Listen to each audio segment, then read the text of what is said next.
The bull market correction is around the corner. That's quite a statement, and it's coming from Morgan Stanley's recent note on India markets.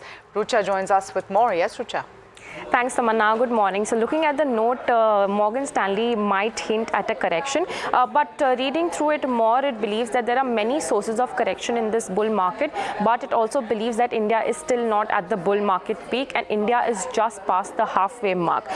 Therefore, it believes that corrections are always round the corner, and it analyzes the sources of those corrections. Talking about valuation, now it believes that elevated valuations are not the primary source of correction in the bull market. However, they could be strong catalysts in the event of fundamental and sentimental events unfolding. Therefore, valuations could be a strong catalyst is what it believes. Now, there are two fundamental and two technical events which Morgan Stanley is keeping an eye on. Talking about the fundamental events, now it believes that a potential growth slowdown could happen for the first time since COVID-19. Moving on, it also believes that there could be an adverse shift in state level spending towards redistribution, and this could cause inflation risks.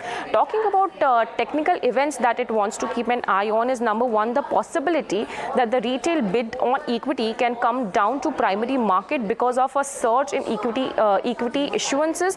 And moving on, talking about correlation of Indian markets with the global markets. Now it believes that though India is less correlated with the global markets, however, if a sharp sell-off happens in such global markets, this could change correlation of Indian equity markets to such global markets and cause India to correct as well, especially if such sharp sell-off happens in the US. Therefore, talking about sectors, it is overweight on fundamentals, technology, consumer discretionary and industrials, and underweight on all the other sectors.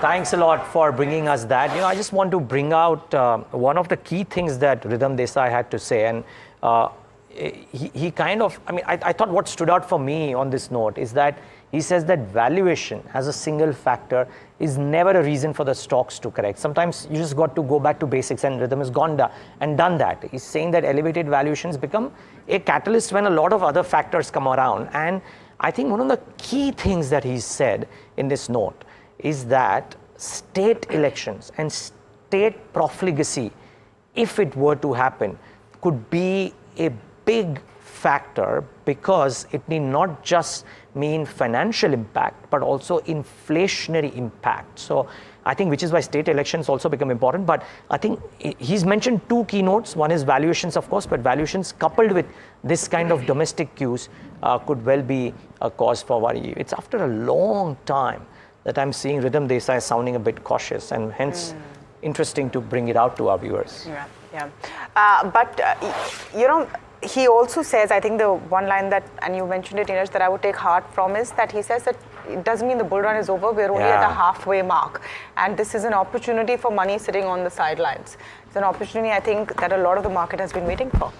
Yeah, fund managers sitting on liquidity, these cuts usually are shallow, especially when you're trying to, justify the liquidity that keeps coming back in.